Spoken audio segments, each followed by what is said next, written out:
Well, here I am again. So actually I wanted to talk about this whole Mandela effect thing. People that know me real well or have watched my YouTube channel long enough or follow me on Facebook or one of my family members knows me very well. I got some dogs next door. They went in on the video.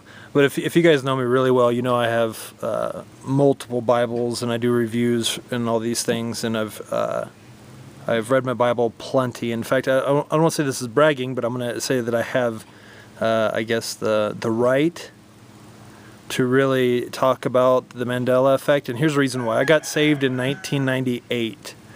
And I was challenged to read through my Bible 3 times a year by a guy named Sam Gipp. You might have heard of him. Back in 2001, that's when I started reading through my Bible.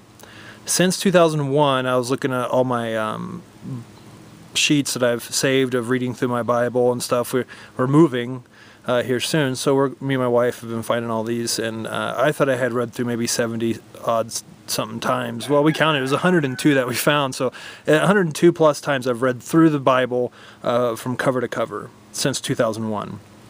And then, not only that, but from 2001 to 2003, I said, well, maybe I should memorize one of the books of the Bible, and his name is, it's not Ray Comfort, I can't think of his name, it's not Kirk Hammond Ray Comfort, he might have the same name actually, Ron Comfort, I'm not sure, but he's memorized the Bible. And so I decided I'd memorize some books of the Bible. And one of the books that I memorized, well, the first one I memorized actually was the book of Isaiah. And that's funny because they go down to Isaiah 11:6. 11:6 says the wolf shall also dwell with the lamb. And I always knew it was the wolf because that's a cross-reference to John chapter 10, verse 12, I believe, where it talks about the good shepherd and the hireling. And it talks about, the bad shepherd will let the wolves come and not even take care of the sheep. So I've had this book memorized since 2003. It took me 3 years to memorize the book of Isaiah. And now my cat's talking. But this whole Mandela effect, in my last 2 videos, some people actually thought I believed in the Mandela effect, which is just nonsense. But here's the thing, guys. When you have something like this come around, you see the ignorance of a lot of people. And then you have to ask yourself a question, too. Not only do you see ignorance of people that obviously don't read the Bible, like maybe they say they do, or they would like people to think that they do.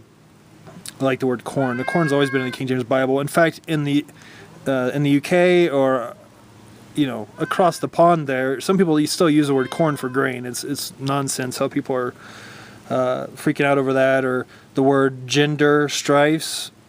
Another part of my testimony too. In 1998, I got saved, right?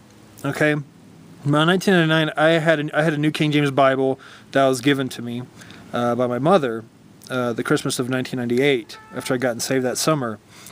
And then about a year later is when somebody had told me, I wish you would have got a King James Bible, and he gave me some reasons, manuscript reasons why and all that. So I studied it on that and got me a King James Bible. Now, I had problems reading it because I only had a 3rd grade reading levels. And so in other words, I really couldn't read too well. I learned how to read from a King James Bible. So when you use the word gender, when they started doing all this gender equal rights, the whole gender thing, it kind of, that word was, I'm not used to gender as male and female, I'm used to gender as generating something, because I was used to learning, I learned how to read from reading the King James Bible. That's how I learned how to read. That's my testimony. That could be, I think it's still on YouTube if you want to look it up way back there. That's my testimony. But this whole thing about the Mandela effect, what if somebody gets saved now? And what would their final authority be? Well, we can no longer say your final authority in all matters of faith and practice of the King James Bible because according to the Mandela effect, it's been changed. That's a bunch of nonsense. Because now you have to have people like priests again. Well, you can't understand the Bible unless you understand what's been changed. So what do you do about people that are saved, say today, when I go out soul winning? I lead somebody to Christ. Who's their main? No, the King James Bible, for one, I already know has not been changed. All the ones they brought up, I was laughing. Because as many times as I've read the Bible, as many books of the Bible I've memorized, I was like, these guys obviously have not read the Bible. And not only that, but what they're trying to correct it to is it lines up with either a New King James Bible or it'll line up with an NIV. Mostly a New King James. I think they're getting those two mixed up. I think that's what's really going on. And then along with, witchcraft and all that junk probably you never know. But anyways, the King James Bible hasn't changed. We're not changing a final authority for all matters of faith and practice. You got the Word of God, use it. But that's my testimony. I read from a King James Bible, memorized the whole book of Isaiah. I could, from chapter 1 all the way to chapter 66, I could give you the reasons why that chapter 1 lines up with Genesis 1 and every single book of the Bible, going to each chapter to each book of the Bible. That was a whole study of itself. But, you want to say hi? Yeah. That's my cat.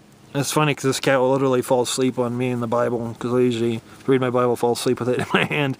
But anyways, yeah, the final authority issue is the main thing. Somebody's trying to get authority over your spiritual reality. So the Mandela effect is definitely the work of the devil, and I wouldn't listen to any of the people that actually believe it, because I don't think they're very sane, or they're part of the conspiracy themselves. I don't know. But I do know this: King James Bible hasn't changed. Until next time, you guys take care, and may the Lord richly bless what he's... Hey, Prince. Hey. Say hi. Okay, I gotta go. He's probably hungry.